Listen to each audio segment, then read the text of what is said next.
oldu. Noqat qaşıma ötken noqat talçıları. Bugün 11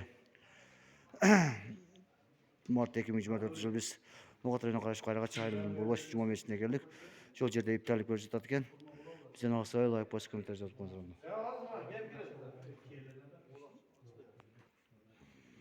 Keldi yo'q saqlar qaranglar Burbaş Cuma mescidde qayrağa çayılı deydi.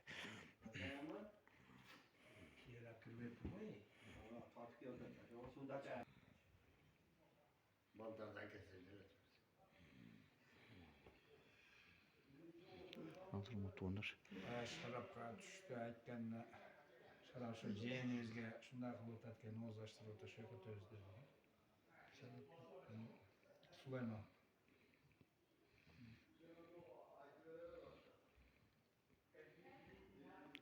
Assalamu aleyküm. Arkadaşlar teşekkür. Onun su toyuşu ama oğlu da jeğenim olası toyuşu. Çoğru.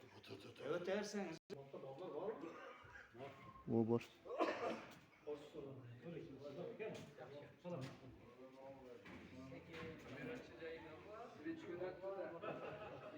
hemen işte oldu. Kunduz falan da bugün adam. Güne çıkayım oldu. Hemen şey ne dedi? Ne de bilim bek tabii. Ha, korumanın içinde Oğuz Usta'yla. Boğazlar içinde ne bilim bek. Assalamu alaikum. Aleyküm. Ne yapmayacak? Olur ya. Maç.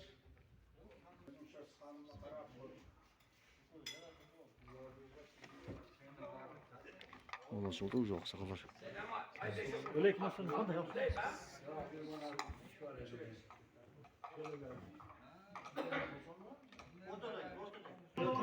Vaklar dedi kireçleri. Bir duvarlarından giyin orada çay da. Orada sesler. Göğüsüne tutuvakan orada dergahında kaldı. Orada belli soğuktur ve yegeden kısın. Ümit benim alanday.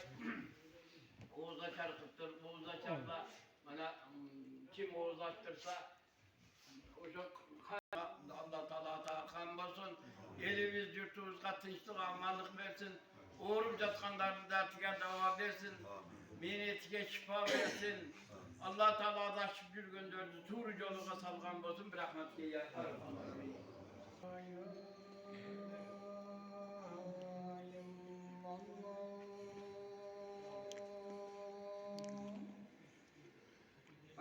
Hurmatlı tuğanlar şu noqat qaşıma ötken altı sevim kuşlar.